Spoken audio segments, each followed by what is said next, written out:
Hello, hi guys! Magandang hapon sa inyong lahat. This is Rodriguez from Masagri Channel, a faith eater o sumatarger. So, ngayong hapon na to, tingnan natin sabihin sa iyo ng ating mga gabay. So, this is a special gabay for the month of March 25 hanggang March 31 for the sign up. For the sign up, Aquarius. So, Aquarius, welcome sa my channel. Ano kayong messages, advices, and spirit guides ang ating masasaga for today's video?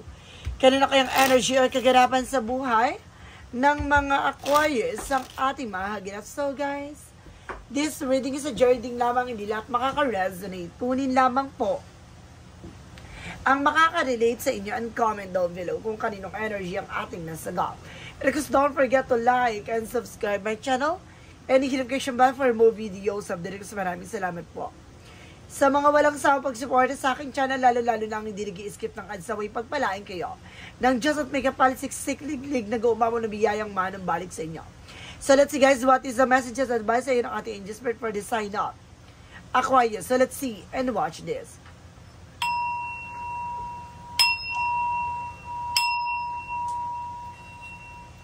Ano kaya kaganapan sa buhay ng mga Aquarius ang ating mga kagilap? So guys, ito na.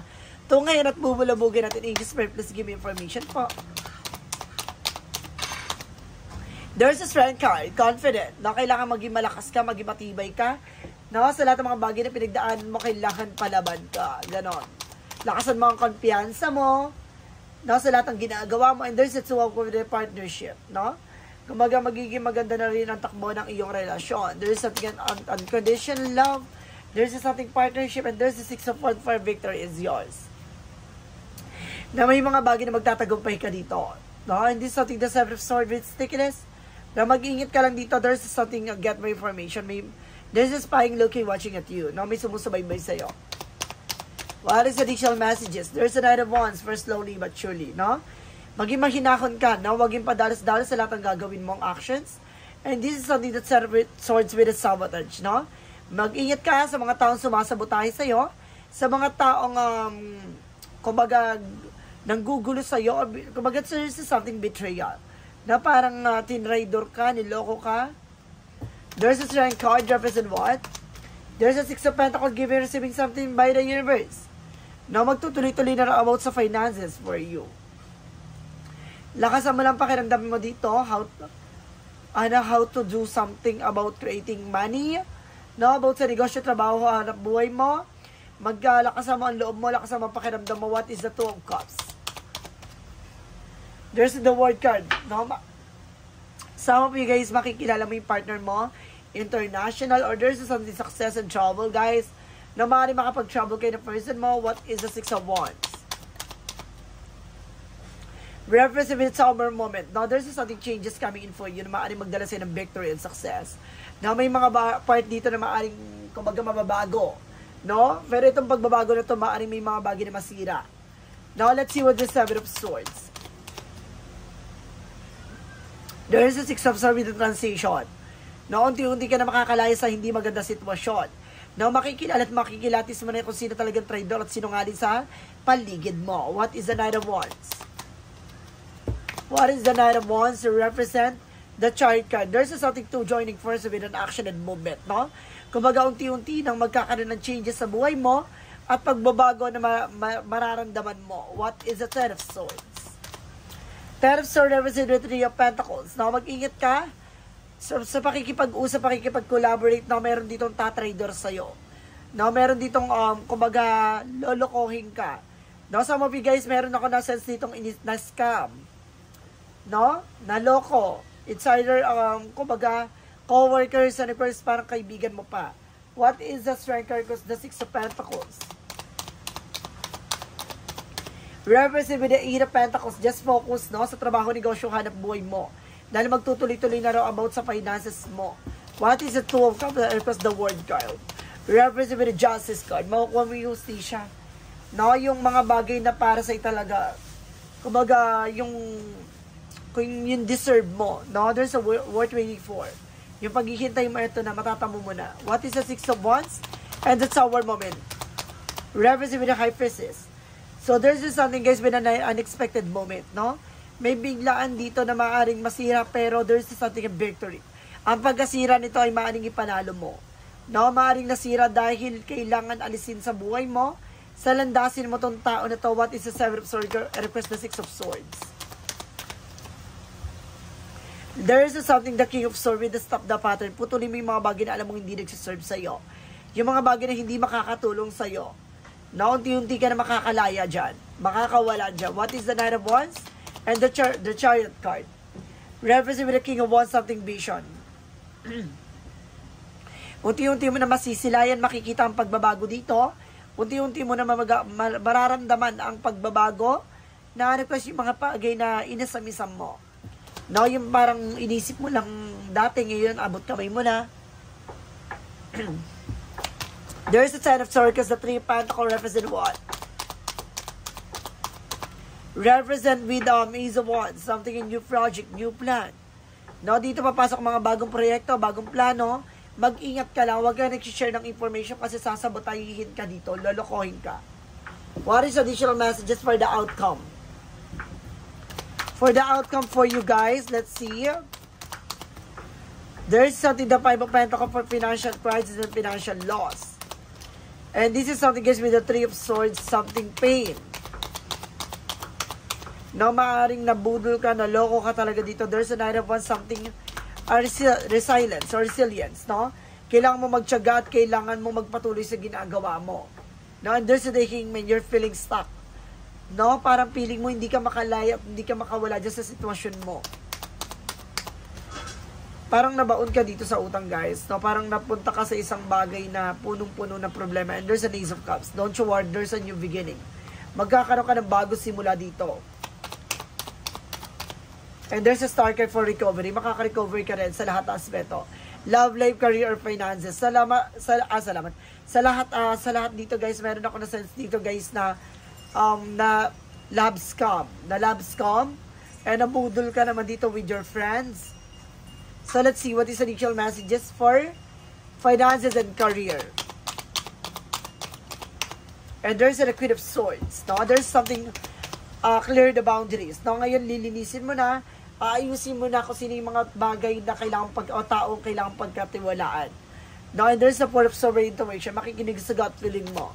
No? Mayroon ka ng hinala eh. So ngayon, makikinig ka na with your inner voice. And this is something, the Death card. No? Tatapusin mo na yung kahibangan ng tao na yan. And there's something, a transformation by you. Malaking pagbabago sa buhay mo to. What is additional messages for love life? There is a Page of Pentacles for investment. Magkakaroon ka ng high level commitment. Now, there's an Emperor. Magiging mature na kayong dalawa na person mo. And because this is something, the Six of Pentacles, some of you guys, there's something, a past person coming back. Ang daming energy dito, ha? Magkakaroon ng higher level commitment. Some of you guys, meron ditong nadala na tauhan. And some of you guys, meron ditong taong babalik from the past. Additional messages about tayo sa health. And there's the Fool card. No, wag ka basta-basta nagtitiwala pagdating sa kalusugan mo. And there's the Moon card for a truth reveal. Lahat ng mga bagay malalaman mo na. Kung naman yung mga bagay na bawal sa'yo, no? May nasense ako dito, bawal sa'yo makolesterol. Iwasan mo. And there's the Devil card. No, hilig mo kasi kumain ng ganon. No, meron some of you guys hindi makatulog, may gumagawa rin talaga dito ng black magic sa'yo. And some of you guys na umiwas ka sa mga pagkain, no, inaabuso mo yung sarili mo dito with the Devil card. What is additional messages? Now, for Yin and Yang Oracle card represent what? Excuse me. For Yin and Yang Oracle card represent what? And there's a Facade. No, meron dito nagbabalat kayo. And there's something winter. No, for something river, for a new beginning. Na magkakaroon ka ng bago simula.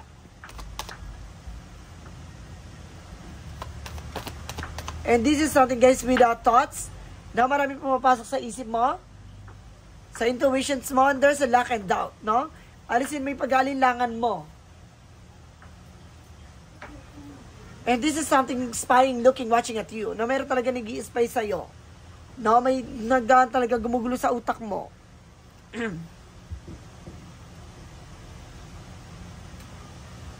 Let's see what is the synchronicities represent what? Represent it all, something solution. No, masusolusyonan na yung mga problema mo. Lahat ng mga bagay na pinagdaanan mo, ito na yung solution. There's a love, no?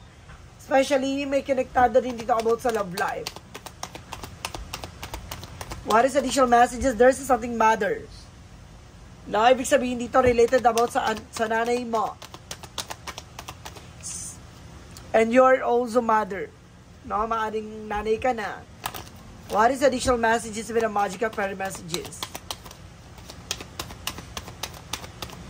And there's a let go. Na may mga bagay na kailangan mo na pakawalan at bitawan dito, guys. And this is something, do some research, no? Kailangan mo matutunan to, kailangan mo tuklasin. No, research. Mag-research, alamin mo. Tuklasin mo to. What is the romance angel with a mystic love oracle deck? There's a soulmate, guys. Maring soulmate kayo na person mo. And this is something, guys, with a block, obstacle. Ibig sabihin, punong-puno kayo ng mga problema. Punong-puno kayo ng suliranin. Now, marami kayong pinagdadaanan ngayon. And this is something party. Na kailangan mo rin dito parang magsayam. No, parang libangin yung sarili mo. What is additional messages for the chakra messages? For the chakra messages represent what? And this is something facade. Now, mag-ingat ka sa nagbabalat kayo. Double clarification ng facade. Dalawa na yung nababas sa facade dito. Ibig sabihin, may impostor talaga. And this is something instinct. Tama ka ng hinala, no? And this is an isolation. You're feeling isolated. Ibig sabihin na sa paligid mo to, kaya ka hindi nakakakilos, hindi ka nakakagalaw. Kasi lagi nakatingin, minamanipulate kayo nitong tao na to. And this is something recovery. Na unti-unti ka rin makaka-recover dito. What is additional messages for Archangel Michael messages? And positive don't create a positive result. Always being positive and being optimistic, guys. And take your time to make a decision na kailangan mo ng oras para pag-isipan to at para makapag-decision and explore your options, no? Titingnan mo lagi magiging choices. What is additional messages with the romance angels? Honeymoon. So, some of you guys na magkakaroon talaga ng honeymoon dito. And this is something let your friends help you. Nakaya mo yung mga kaibigan mo tulungan ka. What is the angel's answer represent what?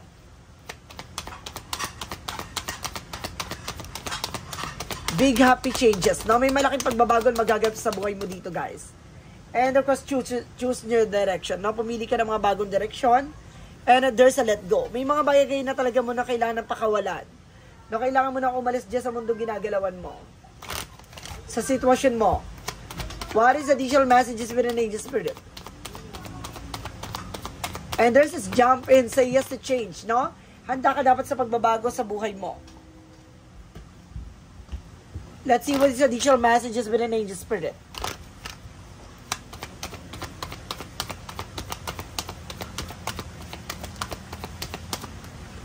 And there's something denial, i-acknowledge mo your fear, i-replace mo ng awareness. No? Hindi sa natatakot ka, nangangamba ka lang, may mga bagay na mangyari ulit, no? And this is something growth. Magkakaroon ka ng growth and expansion dito, guys.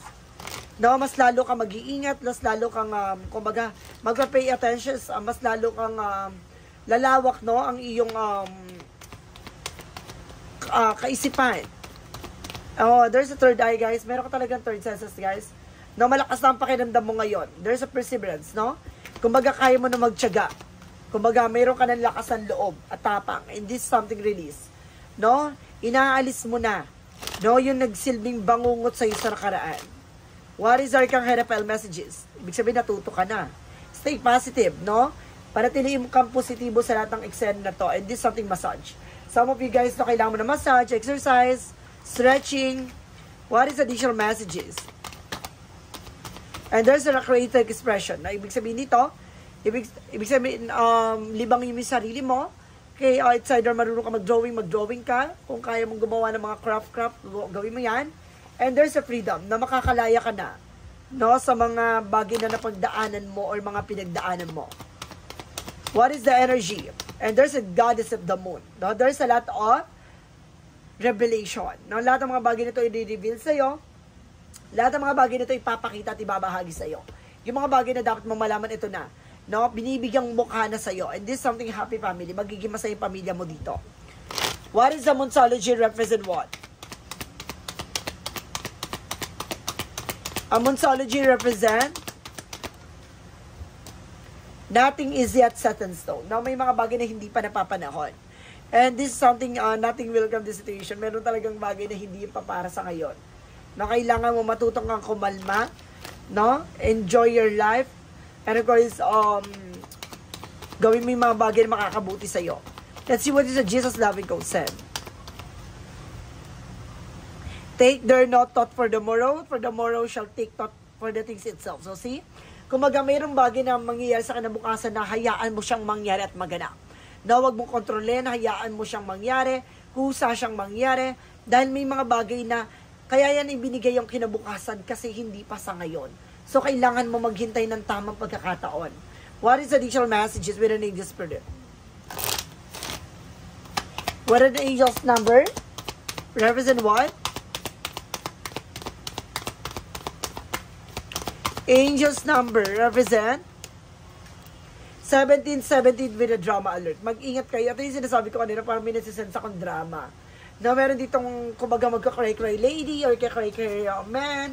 Na mag-ingat ka dito, parang mayroong impostor talaga magpapanggap at billing victim. Mangga-gaslight. Take a few deep breaths and focus inward.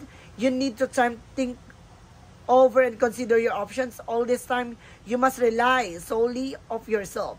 You might not believe it, but you're heading in the right direction. What appear to be a lull in activity in just natural part of the process. So see, kailangan mo ito, kumbaga, kailangan mo paniwalaan yung sarili mo. No? May mga bagay dyan na nasusubukin niya kung paano ka magiging, kumbaga, kung magiging, marupok, or magiging syunga, no? Titingnan niya kung hanggang saan yung katangahan mo dito. No, kung natuto ka ba sa lahat na nangyari, gano'n. Kumbaga, isang paraan to para tingnan ko or titest ka niya kung natauhan ka ba. Kaya mag-ingat ka, no? Kumbaga, lahat ng mga bagay na to ay parte, no, ng proseso na datahakin mo. Let's see what is the messages of life represent what? A messages of life represent. Okay. I reap what I sow. Today I remember that all I think, all I do, it will come back to me in some way. I understand that I reap the fruit of what I sow and fill my life with the thoughts and deeds of the abundance. Light and love I sow these seeds knowing I will harvest the greatest of the regions. So see, alam mo sa sarili mo ano man yung mga bagay na itinanim mo, alam mo yung mga bagay na ginawa mo babalik sa'yo. So ito ang paraan mo na para matuklasan lahat ng mga bagay-bagay na kung ano man yung mga bagay na gagawin mo ay makakabuti sa'yo. No? Dahil itong bagay na to, na kung ano man yung gagawin mo, hindi na mababawi pa. No? Hindi na yan para mababalik pa. Kaya kailangan pag-ingatan mo yung bawat kilos at galaw mo at desisyon.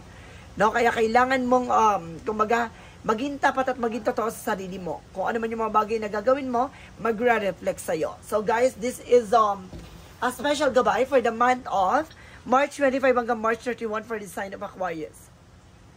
Aquarius, maraming salamat for this wonderful reading. So once again, this reading is a general reading lamang, hindi lahat makaka-resonate. Kung hindi lamang po makaka-relate sa inyo.